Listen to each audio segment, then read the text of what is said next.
En los últimos 25 años, la abstención en votaciones federales en México ha sido de aproximadamente 35% del listado nominal.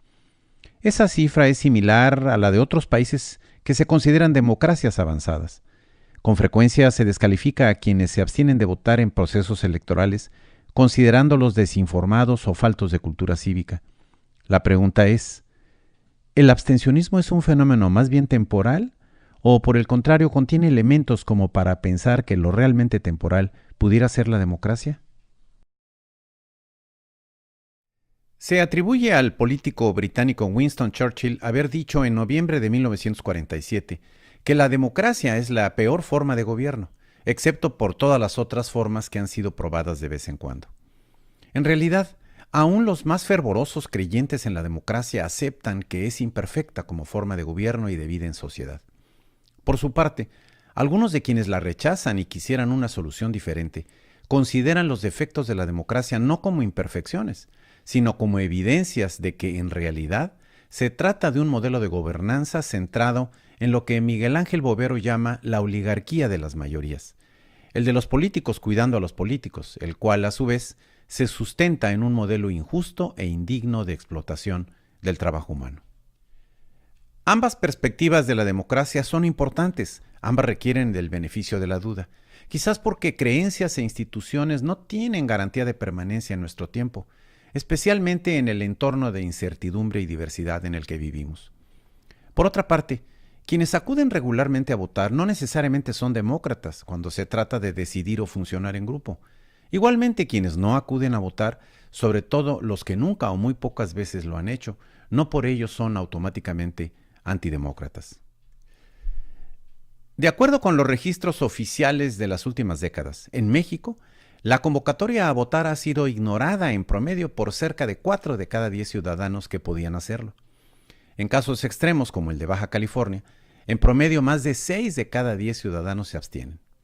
En otros países, curiosamente, las cifras no son muy diferentes a las que se observan en México.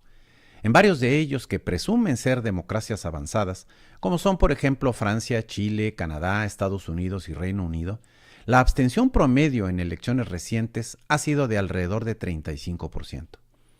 Contrasta este común denominador con el hecho de que efectivamente se trata de países que tienen importantes diferencias entre sí, en aspectos tales como la antigüedad y congruencia institucional de su vida democrática, la diversidad y calidad de su oferta política, el nivel educativo de sus ciudadanos, el arraigo social de sus partidos políticos y la eficacia de sus organismos electorales, o quizás también la libertad en sus medios de comunicación. No obstante estas diferencias, en todos ellos lo común es que de 3 a 4 de cada 10 ciudadanos se abstiene de votar. Adicionalmente, es común en estos países la percepción de que la democracia está perdiendo terreno, particularmente entre los jóvenes, como opción de gobierno. Lo anterior sugiere que la persistencia del abstencionismo y su desarrollo en ciertos sectores de la población, en contextos de diversidad económica, social, política y cultural diferentes, es un atributo normal de las democracias. Tan importante es lo que nos dice el acto de votar como lo que nos dice el acto de no hacerlo. Para entender y valorar el abstencionismo electoral, es necesario, en primer lugar, salirnos de los lugares comunes, las etiquetas o las descalificaciones de banqueta. Como dice Germán Paul Cáceres sobre el caso de Colombia, en un artículo titulado En defensa de la abstención, publicado en el portal Palabras al Margen en 2014, y cito: no votar es una opción justificada que sostiene un cuestionamiento de fondo a la legitimidad del régimen político. Ciertamente, podrían existir muchos abstencionistas desinformados, aunque se puede decir lo mismo de muchos votantes que deciden su voto por la propaganda y la manipulación mediática, lo que también es un tipo nocivo de desinformación. En los ataques contra la abstención, apunta Cáceres, por supuesto no falta el embeleco de que si no votas no tienes derecho a opinar ni a exigir nada, lo cual es moralmente inaceptable, como si los derechos dependieran del voto en una elección y no de la condición humana. Los abstencionistas, agrega Cáceres en su escrito, tienen derecho a decidir que ninguna plataforma los representa.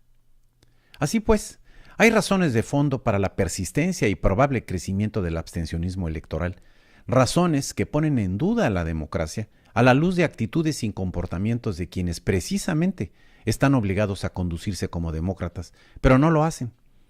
Sobre este punto, Héctor Tajonar, por ejemplo, llama la atención sobre la democracia sin demócratas, como dice él en un artículo de 2018 publicado en la revista Proceso, refiriéndose a México, y cito: con o sin comillas, la democracia mexicana siempre ha vivido en la paradoja de la aspiración incumplida, la simulación o la regresión autoritaria.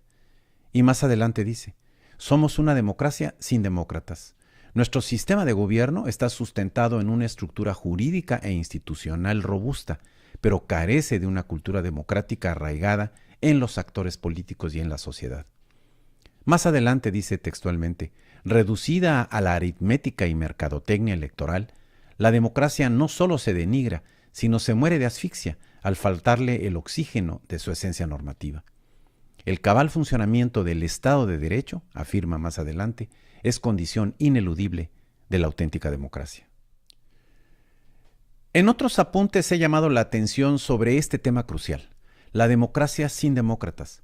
Se presume la democracia y se reclama la participación ciudadana cuando se trata de elegir y formar gobiernos, pero no hay democracia para romper la arbitrariedad, ineficacia, corrupción y autoritarismo de los gobiernos, de los partidos políticos y de las mayorías y mayoriteos que la propia democracia legitima para poder imponerse sin una verdadera representación a toda una sociedad. Quizás el aviso más importante del abstencionismo está en este punto. No es una imperfección pasajera, sino una luz a cuestionamientos de fondo. Bajo esta perspectiva, la sobrevivencia está en el cambio efectivo hacia una democracia sin adjetivos, como dijera en algún momento Enrique Krause, es decir, una forma de gobierno y de cultura que sirva no solo para elegir, sino sobre todo para garantizar que las decisiones sean tomadas y supervisadas por todos aquellos a quienes afectan. El abstencionismo, especialmente entre los jóvenes, es una señal muy importante.